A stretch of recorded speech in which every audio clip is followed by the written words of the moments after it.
Hello friends, मैं संदीप भार्गव स्वागत करता हूं मेरे YouTube channel Sandeep chemistry hub में। आज हम चर्चा करेंगे 11th क्लास के केमिस्ट्री के बारे में। मतलब केमिस्ट्री के बारे में बेसिक नॉलेज पढ़ेंगे, केमिस्ट्री की ब्रांचेज वगैरह जो भी आज हम पढ़ेंगे। चैप्टर आज मैं स्टार्ट नहीं कर रहा हूँ, ओनली इंट्रोडक्शन ऑफ केमिस्ट्री आज स्टार्ट कर रहा हूँ। तो देखिए, सबसे पहले रसायन विज्ञान या केमिस्ट्री ये है क्या, इसके बारे में किसने बताया? Who is father of chemistry? रसायन विज्ञान का जनक कौन है? जनक है इनके एंटोनी लेवोसियर। कौन है? एंटोनी लेवोसियर।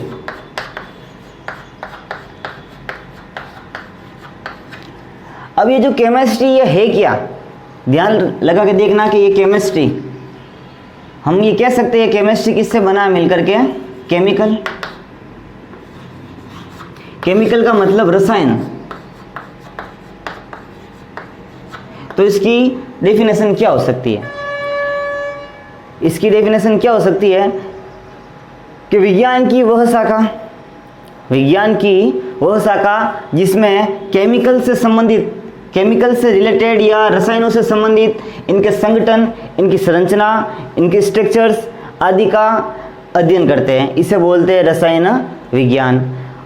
मूल रूप से केमिस्ट्री है, इसकी बहुत सारी ब्रांचेज हैं, जैसे कार्बनिक रसायन, अकार्बनिक रसायन, भौतिक रसायन, औद्योगिक रसायन, कृषि रसायन, बहुत सारी है। लेकिन हम मूल रूप से इसके 3 ही ब्रांच है वो पढ़ेंगे। इसके मूल रूप से 3 ब्रांच है, ठीक है। नंबर फर्स्ट कार्बनिक रसायन, कार्बनिक रसायन। नंबर सेकंड अकार्बनिक रसायन।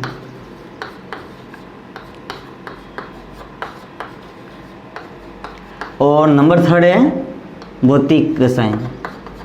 अब इनकी क्या परिभाषा होती है? वन थिंग रिमेंबर कि अपने साइंस या केमिस्ट्री के अंदर कुछ वर्ड ऐसे होते हैं जिनकी डेफिनेशन उन वर्ड पर ही डिपेंड होती है। जैसे कार्बनिक रसायन, सबसे पहले ये है क्या? What is organic chemistry? English में इसको ऑर्गेनिक केमिस्ट्री, इनऑर्गेनिक केमिस्ट्री और फिजिकल केमिस्ट्री। ये है क्या? वी कैन से दैट कार्बनिक रसायन is a part of chemistry. Also अकार्बनिक रसायन केमिस्ट्री का पार्ट है, भौतिक रसायन ये भी केमिस्ट्री का पार्ट है। तो रसायन विज्ञान की वह शाखा जिसमें कार्बनिक यौगिकों का अध्ययन किया जाता है, इसे बोलते हैं कार्बनिक रसायन। और रसायन विज्ञान की वह शाखा जिसमें अकार्बनिक यौगिकों का अध्ययन किया जाता है, इसे बोलते हैं अकार्बनिक रसायन। और रसायन विज्ञान की वह शाखा जिसमें केमिकल से संबंधित या रसायन से संबंधित सिद्धांतों का अध्ययन किया जाता है, जिस चार्ल्स का नियम वगैरह बहुत सारे हैं, इनको बोलते हैं भौतिक रसायन। जैसे इसमें मेन चीज़ है कार्बनिक रसायन है, ये किस पे डिपेंड करेंगे? ऑर्गेनिक कंपाउंड में,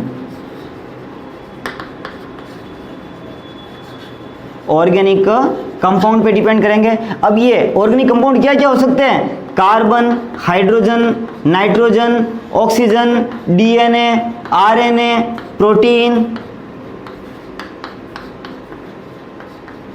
ऐसे बहुत सारे हैं। और वो की वो बात कि अकार्बनिक रसायन ये किस पर डिपेंड करेंगे? अकार्बनिक यौगिकों पर, जैसे बोरोन, जर्मेनियम, ऐसे बहुत सारे यौगिक हैं। और इसमें भौतिक रसायन क्या होता है कि भाई रसायन विज्ञान की वह शाखा जिसमें रसायनों के सिद्धांतों से संबंधित अध्ययन किया जाता है, जैसे चार्ल्स के नियम है, बोल्स के नियम है, जितने भी सिद्धांत है ना, जो भी साइंटिस्ट ने दिए उसके बारे में अपन अध्ययन करेंगे ये भौतिक रसायन के अंदर। अब बेसिकली अपना जो केमिस्ट्री ये है, ये जो केमिकल पे डिपेंड करता है, तो हमें एक्चुअली केमिकल की फॉर्मेशन आनी चाहिए, क्योंकि हम केमिस्ट्री के अंदर कन्फर्म है कुछ यौगिकों के बारे में स्टडी करेंगे और हमको वो यौगिक पता होंगे तभी हम किसी भी प्रकार की केमिकल इक्वेशन को सॉल्व कर सकते हैं। जैसे ये केमिकल इक्वेशन है Na+Cl2 = NaCl। अब ये कैसे बना? ये है क्या? इसे क्या बोलते हैं? ये है क्या और ये बना कैसे? जैसे Zn+O2 = ZnO, ये कैसे बना? तो ये सारा का सारा डिपेंड करता है केमिकल्स पर ही डिपेंड करता है। तो अब हम केमिकल्स की फॉर्मेशन के बारे में पढ़ेंगे कि केमिकल की फॉर्मेशन कैसे होती है, केमिकल्स है क्या। अगर हम केमिकल्स की बात करें स्टार्टिंग में, तो कन्फर्म है केमिकल्स किस पे डिपेंड करते हैं? तत्वों पर डिपेंड करते हैं। किस पे डिपेंड करते हैं? तत्वों पर। और तत्व क्या होता है कि भाई एक ही प्रकार के परमाणु तत्व कहलाते हैं, ये याद रखना। जैसे हमने पढ़ा है अभी 10th के अंदर, 9th के अंदर, hydrogen, helium, lithium, beryllium, boron, carbon, ये सारे क्या है, ये तत्व ही है। इन तत्वों को दो भागों में बांटा गया है। एक तो परमाणु जिसको एटम बोलते हैं, इसको एलिमेंट बोलते हैं, और एक होता है अणु, इसको बोलते हैं मॉलिक्यूल। परमाणु और अणु मिलकर के किसका निर्माण करेंगे, यौगिक का, याद रखना। यौगिक का मीन्स कंपाउंड, और ये कंपाउंड ही क्या कहलाएंगे, केमिकल्स कहलाएंगे। सबसे पहले परमाणु क्या है, अणु क्या है। देखो परमाणु के बारे में अपने 11th के अंदर चैप्टर भी है, बहुत लंबा चौड़ा, अपन उसको विस्तार से पढ़ेंगे। लेकिन अगर आपको ये शो करना है कि भाई इनमें जैसे ये sodium, chlorine, oxygen, lithium, beryllium, इनमें कौन एटम है, कौन मॉलिक्यूल है, मैं कह तो सकता हूँ भाई ये तत्व ही है, लेकिन इनमें परमाणु कौन है और अणु कौन है, ये आप कैसे पहचान करोगे। तो कन्फर्म है, याद रखना। जैसे एक की यहाँ पर पावर कुछ नहीं होती, इसका मतलब एक होता है, ये तो अपन को पता है। उसी प्रकार अपन को इसमें क्या नोटिस करना है, जैसे यहाँ पर मैंने लिथियम लिख दिया, ये कितने हैं, कुछ नहीं, इसका मतलब ये एक तो है। अगर मोर देन 1 हो जाए तो ये कितने होंगे, कन्फर्म 2। याद रखना, जिसकी संख्या ओनली 1 हो वो हमेशा क्या कहलाएगा, परमाणु, और जिसकी संख्या मोर देन 1 हो वो क्या कहलाएगा, अणु। जैसे लिथियम, बेरिलियम, बोरोन, एक एक ही है भाई ये। अणु की बात करें, O2, H2, N2, इनकी संख्या देख लो मोर देन 1 है। तो अब इनमें अगर पूछ ले कौन अणु है और कौन परमाणु, तो ये क्लोरीन गैस है जो अणु है, O2 गैस है जो अणु है, बेरिलियम परमाणु है, लिथियम परमाणु है, सोडियम परमाणु है। याद रखना, जिसकी संख्या 1 हो वो तो परमाणु, और जिसकी संख्या 1 से अधिक हो वो कहलाएगा अणु। अब अणु और परमाणु आपस में मिलकर के किसका निर्माण करेंगे, यौगिक का। जैसे अपने पास यौगिक ये है एक NaCl, अपने पास यौगिक ये एक है ZnSO4, ये बहुत सारी अपने पास ये यौगिक है, इन्हीं को मैं केमिकल्स बोल रहा हूँ। तो ये जो यौगिक है, जो केमिकल्स है, इनकी फॉर्मेशन कैसे होती है, अब हम इसके बारे में पढ़ेंगे कि भाई जो ये केमिकल्स है इनकी फॉर्मेशन कैसे होती हैं। तो अब देखें इनकी फॉर्मेशन के बारे में।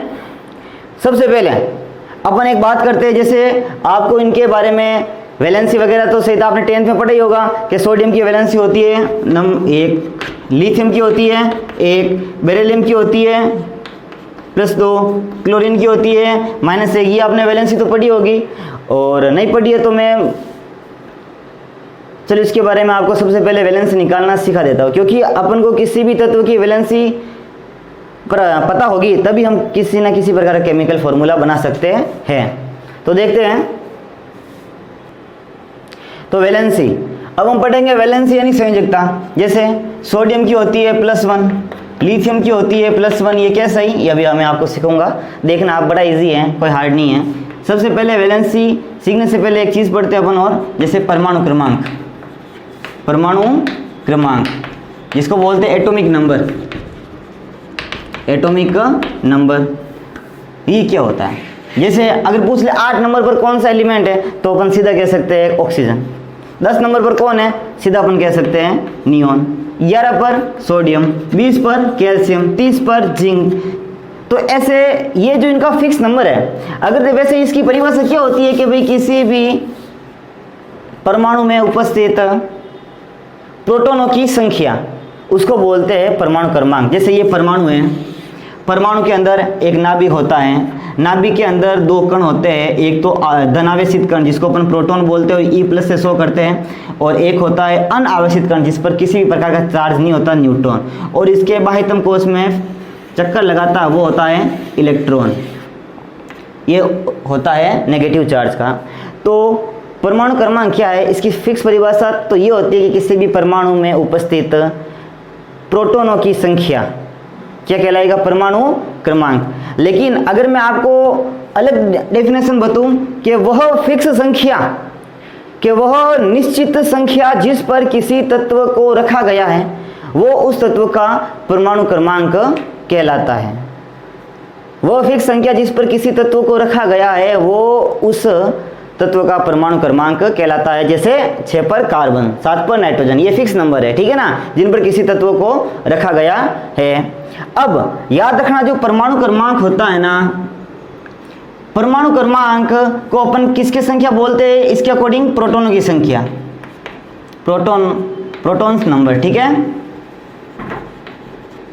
ये अपने पास नाभिक है, सॉरी ये अपने पास परमाणु है, और परमाणु के सेंटर में अपने पास क्या है, नाभिक, और जिसमें एक तो प्रोटॉन और एक न्यूट्रॉन, 2 कण होते हैं। एक्चुअली प्रोटॉन होता है धनावेशित कण, बस ये, और जो ये न्यूट्रॉन है ना, ये होता है अनावेशित कण, जिस पर किसी भी प्रकार का चार्ज नहीं होता है। इसीलिए परमाणु के नाभिक को हमेशा कैसा गोला मानते हैं, धनावेशित गोला।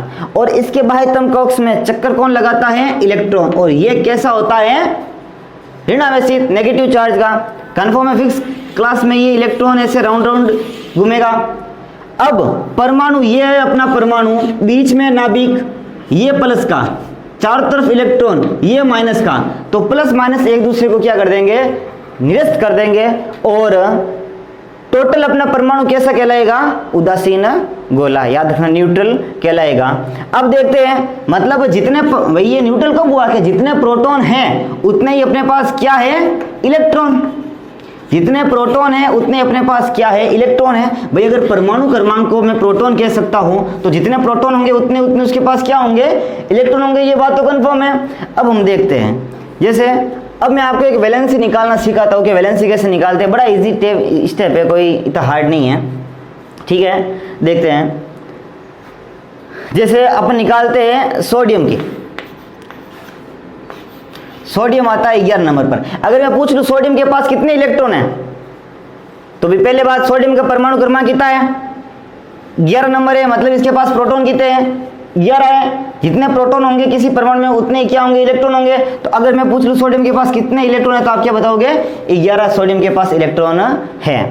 अब बोर के अनुसार कुछ क्लास दी गई थी जिनका नाम था KLMN।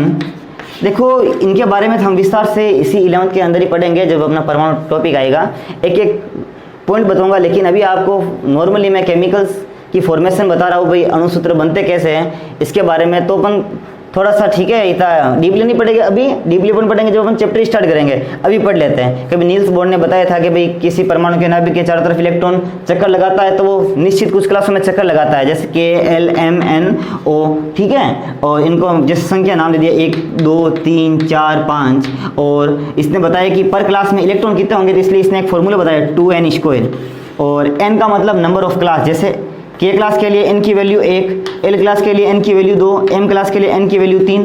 तो नील्स बोर ने बताया कि प्रत्येक क्लास में फिक्स इलेक्ट्रॉनों की संख्या होती है। उसी प्रकार K में कितनी होगी, 2, L में कितनी होगी, 8, ठीक है। तो हम ये 2 क्लास काम है लेकर के अभी हम नॉर्मल तत्वों के जो वैलेंसी निकालना आपको बता देता हूँ। देखिए मेरे पास 2 क्लास है, कौन कौन सी, एक तो K है और एक है L।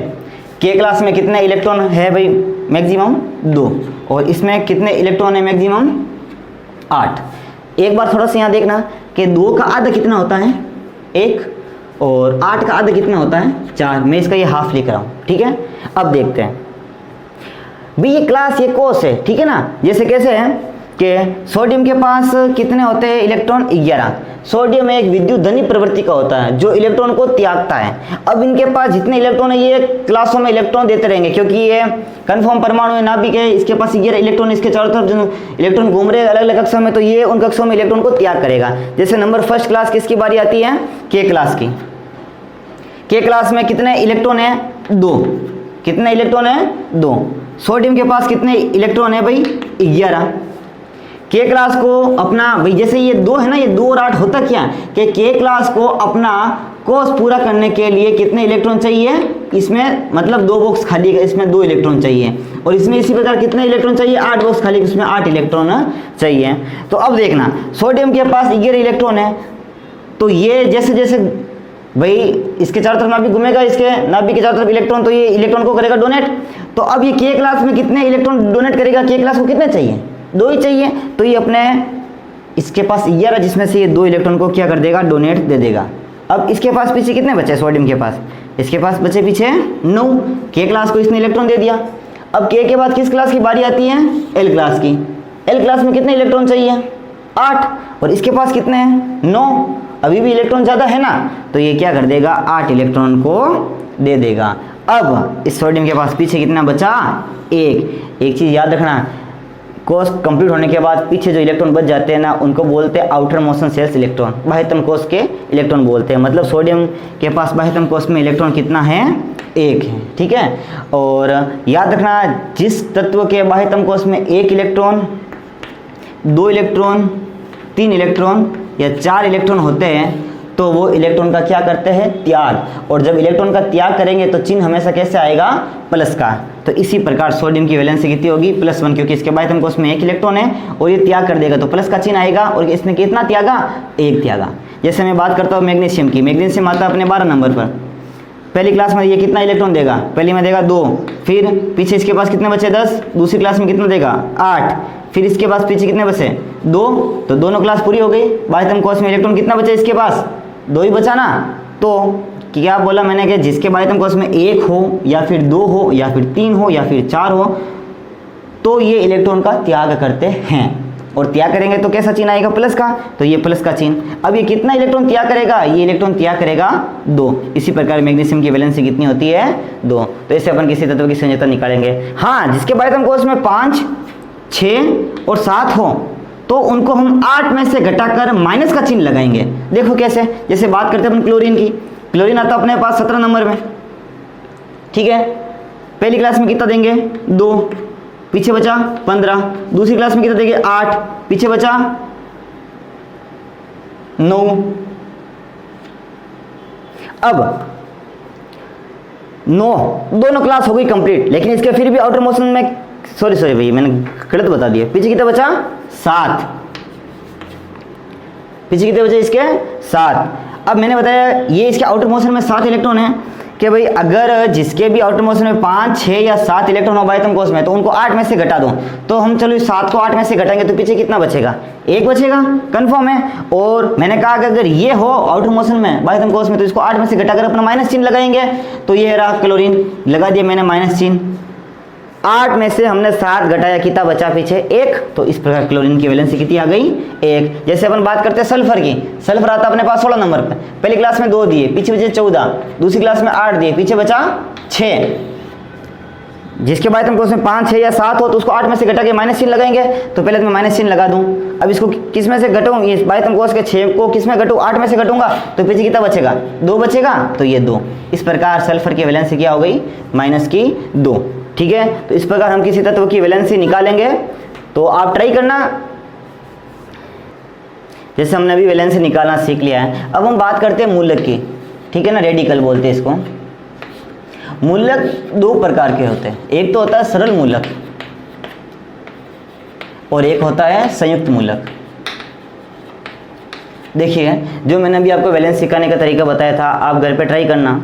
और फिर भी अगर ना निकले कोई प्रॉब्लम हो तो नीचे कमेंट सेक्शन बॉक्स में आप लिख देना कि मेरे को ये वापस बताओ या कुछ क्या ट्रिक, या फिर वीडियो को आप ध्यान लगा के देखना, आपको जरूर समझ में आएगा। बहुत सिंपल टेक्निक है। मूलक 2 प्रकार के होते हैं, एक होता है सरल और एक संयुक्त। देखो मूलक क्यों पढ़ेंगे, क्योंकि कन्फर्म है हम क्या सीख रहे हैं, हम सीख रहे हैं यौगिक या केमिकल्स बनते कैसे, अणुसूत्र कैसे बनते हैं उनको, तो उनके लिए अपन को मूलक पढ़ना जरूरी है। रेडिकल 2 प्रकार के होते हैं, एक होता है सरल रेडिकल और एक होता है संयुक्त रेडिकल, ठीक है ना। सरल के अंदर क्या होता है, जैसे सोडियम की +1, क्लोरीन की -1, ऑक्सीजन की -2, फ्लोरीन की -1, मैग्नीशियम की +2, एल्यूमिनियम की +3। ये जो एलिमेंट्स हैं इनमें आपको तत्व एक ही दिखाई दिया ना, एक ही सोडियम है, एक ही क्लोरीन है, एक ही ऑक्सीजन है, एक ही फ्लोरीन है। तो जब अकेला ही तत्व हो, चाहे वो पॉजिटिव हो या फिर नेगेटिव हो, वो कोई प्रॉब्लम नहीं है। जब एक ही तत्व हो तो वो कहलाता है अपना सरल मूलक। और जब मोर देन 1 तत्व, ठीक है, एक से अधिक हो और उन दोनों की कॉमन वैलेंसी हो, जैसे SO4-2 तत्व इसमें कितने 2 है ना, सल्फर और ऑक्सीजन, दोनों को कंबाइन करके उन दोनों की एक वैलेंसी दी है -2, तो ये संयुक्त मूलक कहलाता है। जैसे SO3-2, जैसे PO4-3, जैसे SO3-2, NO2-1, NO3-1, BO3-2, MnO4-1, ClO3-1, C2O4-2, और NH4+1,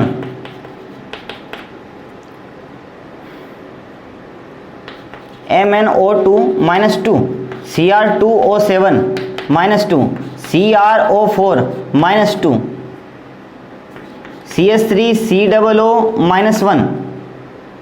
तो ये सारे अपने संयुक्त मूलक हैं, ठीक है। अब इनके मैं नाम बता देता हूँ, देखो, sulphate, carbonate, phosphate, sulphite, nitrite, nitrate, borate, permanganate, chlorate, oxalate, ammonium, magnet, dichromate, chromate और एसीटेट, जैसे साइनाइड, आइसोसाइनाइड, ये भी होते हैं। तो रेडिकल तो मूल रूप से दो प्रकार के होते हैं, सरल और संयुक्त। हमें बनाना है केमिकल्स, तो रेडिकल को मैं दो भाग में और बांटता हूं, जैसे मूल्य को दो भागों में मैंने और बांट दिया। अब ये कौन कौन से भाग हैं? एक धनायन और एक ऋणायन, या धन आवेशित मूलक और ऋण आवेशित मूलक। अब आपको क्या करना है कि चाहे भले संयुक्त हो या सरल हो, इनमें से जो प्लस प्लस है उसको एक तरफ लिख दो, जो माइनस माइनस है उसको एक तरफ लिख दो। जैसे मैं लिख रहा हूँ, देखो, स्टार्टिंग कर रहा हूँ मैं एलिमेंट्स से, ठीक है ना। Hydrogen +1, lithium +1, beryllium +2, boron +3, carbon +4, sodium +1, magnesium +2, aluminium +3, silicon +4, potassium +1, calcium +2, scandium +3, titanium +4, और अब सीधा आयरन, ये दो प्रकार की वैलेंसी शो करता है, +2 और +3। कॉपर, ये तीन प्रकार की वैलेंसी शो करता है, +1, +2, +3। देखो, जब ये +2 करेगा तो इसका नाम आयरन या फेरस होगा। 3 करेगा तो यानी आयरन तो होगा, लेकिन साथ में होगा फेरिक। उसी प्रकार कॉपर 3 प्रकार की वैलेंसी शो करता है। जब +1 शो करता है तो अपन बोलेंगे क्यूप्रस, +2 शो करता है तो कॉपर, और +3 शो करता है तो क्यूप्रिक, ठीक है। और निकल +4, जिंक +2, जैसे एक और होता है जो ज़्यादा उसको काम में लेते हैं, Ag+1, सिल्वर बोलते हैं इसको, Au+1 और +3 होता है, और Pb +2, Hg, मरकरी +2, ठीक है। तो ये तो हो गए धनायन। और रही बात कर ऋणायन की, तो इसमें जैसे अमोनियम, ये हो गए ना, और बाकी NH4+1, ये सारे हो गए अपने पास धनायन रेडिकल। अब इनमें से ये सारे के सारे क्या हो जाएंगे, इस एक को छोड़ दो, बाकी सारे के सारे ऋणायन रेडिकल हो जाएंगे। और भी है, जैसे O-2, N-3, F-1, Cl-1, S-2, P-3, ठीक है। और ये ना फिर कल बार आई, ये -1, ये मैक्सिममली जितने भी ये मतलब ज़्यादातर यही काम में आते हैं, जो अपने पास दो प्रकार के हो गए, एक तो धनायन रेडिकल और एक हो गया ऋणायन रेडिकल। अब हम बात करेंगे केमिकल्स की फॉर्मेशन की। तो देखो, इसके लिए 4 नियम है। इसके लिए कितने नियम है? 4 नियम। और चलो बोलता हूँ नंबर फर्स्ट, ठीक है। 4 नियम ही बेस करें, यानी इस पे आधारित होंगे। अब देखो, नंबर फर्स्ट नियम होता है कि सबसे पहले, यानी किसी भी केमिकल्स की फॉर्मेशन के लिए नंबर फर्स्ट नियम कि सबसे पहले हम क्या करेंगे, प्लस तत्व को लिखेंगे और उसके बाद हम माइनस तत्व को लिखेंगे। नंबर फर्स्ट ये जो नियम है या रूल है, ये कॉमन होता है, ठीक है, चारों नियम में, कि सबसे पहले हम किसी प्लस का तत्व लिखेंगे, उसके बाद किसी माइनस का तत्व लिखेंगे। तो अपने पास दो प्रकार के रेडिकल है, धनायन और ऋणायन। तो इनमें से कोई भी प्लस बता दो और कोई भी माइनस बता दो। सबसे पहले प्लस लिखते हैं, जैसे मैंने लिख दिया है हाइड्रोजन प्लस का। उसके बाद माइनस लिखते हैं, तो मैंने यहाँ पे लिख दिया है माइनस का। चलो एक और प्लस लेते हैं, जैसे बेरिलियम +2 माइनस, जैसे मैंने लिख दिया फ्लोरीन -1, जैसे एल्यूमिनियम +3, सल्फेट, इस बार मैं संयुक्त मूलक ले लेता हूँ -2, ठीक है। तो फर्स्ट रूल तो अपना कॉमन है कि किसी भी केमिकल्स की फॉर्मेशन के लिए सबसे पहले अपन प्लस के तत्व को लिखेंगे, उसके बाद अपन माइनस के तत्व को लिखेंगे। अब हम क्या करते हैं, दूसरा रूल लेते हैं। दूसरा रूल क्या होता है, जो हमने दोनों तत्व लिए प्लस और माइनस, अगर उन दोनों तत्वों की संयोजकता समान हो, तो उन संयोजकता को काट कर पास पास लिख देते हैं। देखो, जैसे ये दोनों तत्व प्लस का और माइनस का है, इनकी संयोजकता समान है, इसकी भी एक और इसकी भी एक, तो इन दोनों को काट दिया मैंने और पास पास लिख दिया। ठीक है, उसी प्रकार एक और देखते हैं, जैसे Na+1 और Cl-1, दोनों की संयोजकता समान है तो काट के मैंने क्या लिख दिया, पास पास, और इस प्रकार NaCl का केमिकल की फॉर्मेशन हो गई। जैसे Mg की होती है +2, SO4 की होती है -2, दोनों की वैलेंसी समान है, काट करके मैंने पास पास लिख दिया और ये बन गया अपने पास MgSO4 जो अपने पास केमिकल इसकी फॉर्मेशन हो गई। तो नंबर दूसरा रूल के प्लस और माइनस दोनों तत्वों की वैलेंसी अगर समान हो तो उनको काट कर पास पास लिख देते हैं। तीसरा रूल के अगर प्लस और माइनस मतलब दोनों तत्वों की जो संयोजकता है वैलेंसी वो समान नहीं हो, असमान हो, तो हम क्या करेंगे, तो हम उन दोनों वैलेंसियों का नीचे, ठीक है, तत्वों के नीचे क्या कर देंगे, वज्र गुणा कर देंगे। जैसे ये रहा अपना दूसरा ही, ये प्लस का और ये माइनस का, क्या दोनों तत्वों की संयोजकता समान है, नहीं है, तो हम इनका वज्र गुणा करेंगे, वो भी यहाँ पर नीचे, किनका, इन संयोजकता का, कि ये एक तो कहाँ आ जाएगा यहाँ पर और ये दो कहाँ आ जाएगा यहाँ पर, एक आया यहाँ पर तो बेरिलियम है ना ये, तो बेरिलियम, ये बेरिलियम एक आ गया यहाँ और दो यहाँ आ जाएगा F के पास, तो F2, एक को अपन कभी 100 थोड़ी करते हैं, तो BeF2 ये बन गया BeF2 का एक प्रकार का केमिकल। जैसे अपन बात करते हैं इसकी +3 और इसकी -2, एल्यूमिनियम की +3 और सल्फेट की -2, दोनों वैलेंसी समान नहीं है तो हम इन वैलेंसी का तिरछा गुणा करेंगे। और देखिए ये 2 कहाँ आ जाएगा यहाँ पर, तो Al के नीचे 2, SO4 का एक, SO4 में पहले लिख देता हूँ, 3 का आएगा नीचे, तो मैंने 3 यहाँ नीचे कर दिया। देखो मैंने 3 यहाँ पर किया ओनली नीचे, तो ये 3 केवल किसको मल्टीप्लाई करेगा, O को करेगा, और O यहाँ पर टोटल हो गए 12, याद रख लेना। वन थिंग रिमेंबर, जब हम ये वज्र गुणा करें तो जो एलिमेंट्स संयुक्त मूलक हो तो हम क्या करेंगे, ब्रैकेट करेंगे पहले, उसके बाद ये जो अपन वज्र गुणा करेंगे, ये याद रखना। तो ये Al2SO4 का होल थ्राइज एल्यूमिनियम सल्फेट का केमिकल फॉर्मूला बन गया। ठीक है, तो फर्स्ट रूल क्या है कि सबसे पहले प्लस को लिखते हैं उसके बाद माइनस को। सेकंड रूल है कि जब दोनों तत्वों की वैलेंसी समान हो तो उनको काट कर पास पास लिख देते हैं। तीसरा रूल है अगर दोनों तत्वों की वैलेंसी असमान हो तो उनको वज्र गुणा कर देते हैं। अब चौथा रूल क्या है कि जब दोनों तत्वों की वैलेंसी इवन हो, सम हो, ठीक है, हाँ इवन ही बोलते, इवन हो, सम हो, तो उसको क्या करेंगे, तो पहले तो उनको भाग दे देंगे, उसके बाद तिरछा गुणा करके लिख दे देंगे। जैसे कैसे, सबसे पहले प्लस का लिखना है तो मैं लिख रहा हूँ कार्बन प्लस का 4, अब माइनस का लिख रहा है तो ओ लिख रहा हूँ -2। देख के बताऊँ दोनों की जो ये वैलेंसी इवन है ना, तो पहले तो मैं भाग दे दो, 2 का भाग 2 बार, इसमें 1 बार। अब इसकी वैलेंसी क्या हुई, C+2 हो गई और O-1। क्या ये रूल ये थर्ड रूल काम में आ रहा है, दोनों वैलेंसी असमान हो तो तिरछा गुणा कर दो, 1 आ जाएगा यहाँ पर, 2 आ जाएगा यहाँ पर, 1 आ गया यहाँ पर तो C1, 2 यहाँ आ जाएगा तो O2, 1 को अपन लिखता नहीं है, CO2 बन गया। इस प्रकार केमिकल फॉर्मेशन होती है। तो आप भी ट्राई करना। सबसे पहले ये 4 रूल है, फिर बता देता हूँ। नंबर फर्स्ट, दोनों तत्वों को सबसे पहले प्लस को लिखते हैं उसके बाद माइनस को। जब दोनों तत्वों की वैलेंसी समान हो तो उनको काट कर पास पास लिख देते हैं।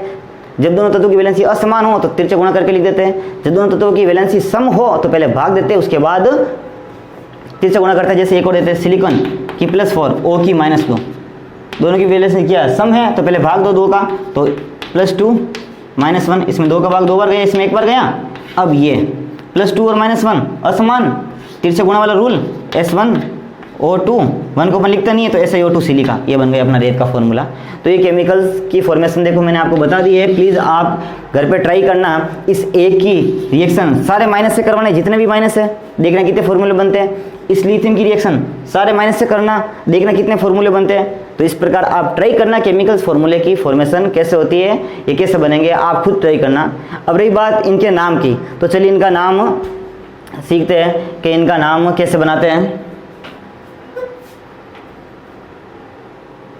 देखिए अभी हमने केमिकल्स को बनाना सीखा। जैसे ये NaCl केमिकल बना है, ZnSO4 ये भी केमिकल है। कैसे बना, इसकी वैलेंसी +2, SO4 सल्फेट की -2, दोनों को काट दिया, पास पास लिख दिया। जैसे ये है AgCl है, जैसे KCl है, जैसे अब ऐसे बहुत सारे केमिकल है, किन किन का नाम लिखूँ मैं। अब इनको बोलते क्या है? इसको बोलते सोडियम क्लोराइड, क्यों? इसको बोलते जिंक सल्फेट, क्यों? एल्यूमिनियम, इसको बोलते सिल्वर क्लोराइड, क्यों? इसका नाम कैसे बना? तो इसके नाम के भी कुछ रूल हैं। तो देखिए, नंबर फर्स्ट रूल, अब हम क्या करेंगे, इनका नाम बनाना सीखेंगे। और आप जितने भी घर पे फॉर्मूला ट्राई करना, देखना, और जो मैं आपको मेथड बता रहा हूँ आप भी उनसे नाम इजीली बना लोगे। सबसे पहले तो आपको किस सूत्र में पहचान करनी है, प्लस कौन है और माइनस कौन है। जैसे कि हमने सूत्र के निर्माण का जो हमने ये नियम पढ़े, पहले वही है कि सबसे पहले लिखेंगे प्लस को, उसके बाद माइनस को। तो इनमें प्लस और माइनस कौन है? प्लस का तो है सोडियम, माइनस का कौन है? क्लोरीन। प्लस का है जिंक, माइनस का कौन है? सल्फेट। प्लस का है सिल्वर, माइनस का कौन है? क्लोरीन। प्लस का पोटेशियम, माइनस का क्लोरीन। तो हम क्या करेंगे, इसके नाम लिखेंगे। तो नाम के लिए क्या करना है, सबसे पहले प्लस वाले जो तत्व है उसका जो नाम होता है वो सेम का सेम लगा दो। ये क्या है तत्व आपने पढ़े होंगे 10th के अंदर, ठीक है? Hydrogen, helium, lithium, beryllium, boron, carbon, nitrogen, oxygen, fluorine, neon, sodium, magnesium, aluminium, silicon, phosphorus, sulphur, chlorine, argon, potassium, calcium. ऐसे आपको कम से कम एक सांस में 50 तक तो याद कर ही लो। हर दिन 10 तत्वों को याद करो, आराम से याद हो जाएंगे। पता ही है सोडियम है। तो पहला रूल ये होता है कि अगर पहला रूल ये होता है कि प्लस के तत्वों का हम नाम में कोई भी किसी प्रकार का बदलाव नहीं करेंगे। प्लस के तत्वों का हमको नाम चेंज ही नहीं करना है। तो ये सोडियम, अपन को इसका नाम बताना है ना, तो सोडियम का नाम अपन कोई चेंज नहीं करेंगे। सोडियम का सोडियम लिख देता हूं मैं।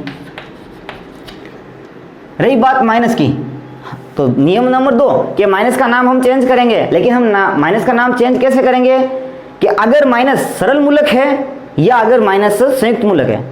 तो अगर माइनस सरल मूलक है तो माइनस के नाम के अंत में हम क्या लगाएंगे? आइड। क्या लगाएंगे? आइड। याद रखना भाई, आप देखकर पहचान तो कर सकते हो सरल मूलक और संयुक्त मूलक कौन है। अगर अकेला है माइनस का तो सरल, ये अकेला नहीं है संयुक्त, ये अकेला है सरल, ये अकेला है सरल, ठीक है? अगर माइनस का तत्व सरल मूलक हो तो उसके नाम के लास्ट में हम आइड लगाते हैं। और अगर माइनस का तत्व सरल मूलक ना हो करके कैसा मूलक हो? संयुक्त मूलक हो, तो संयुक्त मूलक के नाम के अंत में हम क्या लगाएंगे? दोनों में देख लेना, या तो लगाएंगे आइट और या फिर क्या लगाएंगे? एट। ये याद रखना, आइट या फिर ate. And one thing remember, ये आपको लगाने की जरूरत भी नहीं पड़ेगी क्योंकि वो नाम के अंदर ऑटोमेटिकली ऐड होगा। कैसे, अभी मैं आपको बताऊंगा, देखना। तो सबसे पहले अपन ये बात करते हैं कि भाई जो प्लस का तत्व होता है उसके नाम में हम किसी भी प्रकार का कोई बदलाव नहीं करते हैं। तो कन्फर्म है सोडियम, ये अपने पास ये प्लस का है क्योंकि पहले हम प्लस को लिखते उसके बाद माइनस को लिखते, इसके लिए हमने किसी भी प्रकार के नाम में कोई बदलाव नहीं किया, सोडियम का सोडियम लिख दिया। अब देखते हैं माइनस का। अब माइनस का पहचान करो, सरल है या संयुक्त? कि भाई ये तो है अपने पास सरल।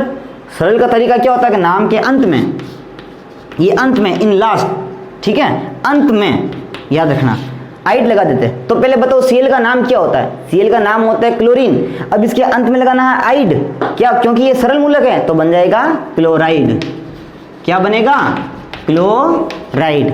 उसी प्रकार इसका देखते हैं सिल्वर, क्योंकि प्लस का नाम तो यही है सिल्वर, ये भी सरल है, पीछे जोड़ेंगे अपन आइड, क्लोराइड। और भी देखते हैं जैसे H2O, हाइड्रोजन कोई चेंज नहीं करेंगे, सरल मूलक है, पीछे आइड, ऑक्सीजन है इसका नाम, क्या बन जाएगा? Oxide, hydrogen oxide.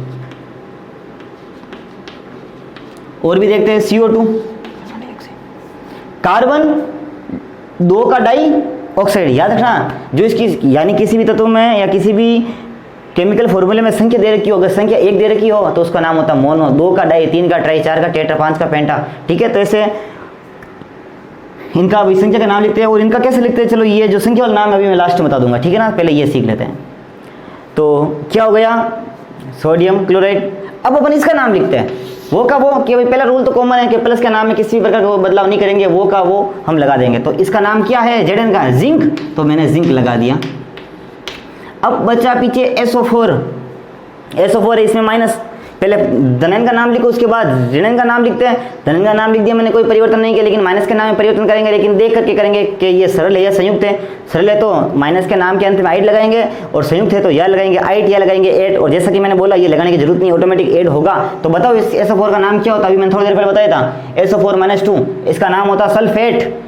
Sulphate, sulphate, last में कौन सा साउंड आ रहा है? एट का आ रहा है, सल्फेट। तो कोई लगाने की आवश्यकता है नहीं क्योंकि ऑटोमेटिकली पीछे ऐड है, तो जिंक सल्फेट। ये इस प्रकार क्या हो गए इनके नामकरण, ठीक है? अब रही बात इनका नामकरण कैसे होता है जिनमें संख्या हो। याद रखना, देखिए बेसिकली ये नॉन मेटल्स में होगा, अधातु में ही होगा। तो जैसे अपने पास CO2 है, इसका नाम कैसे लिखेंगे, कन्फर्म है ये कार्बन भी एक अधातु होता है भाई, तो प्लस का नाम है, कोई चेंज नहीं करना है, तो कार्बन का कार्बन याद रखना। ये यानी मेन रूप से ये नॉन मेटल्स में होता है। तो अब अपन माइनस का नाम लिखेंगे, लेकिन अगर माइनस की संख्या दे रखी हो तो पहले हम संख्या का नाम लिखेंगे, उसके बाद माइनस का नाम लिखेंगे। संख्या है ना, संख्या कितनी है अपने पास, 2 है ना, तो पहले 2 का नाम लिखो। जब 1 हो, 1 का नाम होता है मोनो, 2 का होता है डाई, 3 का होता है ट्राई, 4 का होता है टेट्रा, 5 का होता है पेंटा। तो ऐसे 2 का नाम क्या हो जाएगा, डाई। अब माइनस का नाम सरल मूलक है बिल्कुल, आइड ऑक्सीजन ऑक्साइड। एक और है, ऐसे तो बहुत सारे हैं भाई, ये क्या है, जैसे सिलिकॉन डाइऑक्साइड, SiO2 सिलिका, ठीक है। तो भाई ये अपना ख़त्म हो गया आज का। देखिए आज हमने केमिकल्स बनाना सीख लिया, केमिकल्स के नाम होते हैं वो भी हमने बनाना सीख लिया है। और देखिए भाई कन्फर्म है, अगर आपको केमिकल्स आएगा तो आप केमिस्ट्री पढ़ पाओगे, वरना आप केमिकल इक्वेशन कैसे करोगे, रासायनिक अभिक्रिया कैसे लिखोगे आप किसी भी प्रकार की, क्योंकि कन्फर्म है ऑर्गेनिक केमिस्ट्री में बहुत सारी रासायनिक अभिक्रिया है, पहचानना पड़ेगा ये क्या होता है, ये क्या होता है, ये क्या है, तो आपको कन्फर्म है सीखना ज़रूरी है। तो हम 11th के जो टॉपिक स्टार्ट करेंगे, इससे पहले ये जो बेसिक एक अपना टॉपिक है ये मैंने आपको बता दिया है, प्लीज़ आप इसको पढ़ना। कोई भी डाउट है तो मुझे नीचे कमेंट सेक्शन बॉक्स में पूछना कि भाई मेरे को ये डाउट है, ये वापस बताओ, कन्फर्म मैं आपको इसका आंसर दूंगा, ठीक है, नेक्स्ट वीडियो में। तो प्लीज़ आप इसको पढ़े, ध्यानपूर्वक वीडियो देखें, और मैंने जितने भी मूलक लिखवाए हैं उनसे भी ज़्यादा है, आप कॉपी में किताब में सर्च करना, ठीक है ना। और जितने हाल फिलहाल उनके तो फॉर्मूले बनाए हैं, उनके नाम सीखे। और कुछ कुछ क्या होते हैं फॉर्मूले के, जैसे अदर नाम है, रूट नाम होता है, जैसे NaCl का नाम होता है साल्ट, नमक, ठीक है। तो ऐसे भी बहुत सारे हैं, जैसे कार्बन डाइऑक्साइड, जैसे H2O को बोलते हैं हाइड्रोजन ऑक्साइड है, ये वाटर होता है, D2O को भारी जल बोलते हैं, ठीक है। तो ये कुछ अदर नाम है या रूट नाम, ये भी मैं आपको जब केमिस्ट्री के टॉपिक या स्टार्ट करूँगा तब आपको सिखा दूंगा। तो आज की अपनी क्लास यहीं पर समाप्त होती है, और वही जाने से पहले यही कहूँगा कि ये इन वीडियो को उन बच्चों के साथ शेयर करो जो बच्चे कोचिंग करने में असमर्थ हो, जो कोचिंग अफोर्ड नहीं कर सकते, उन गरीब बच्चों को कन्फर्म शेयर करो प्लीज़, आई रिक्वेस्ट यू। और बस थैंक यू, धन्यवाद।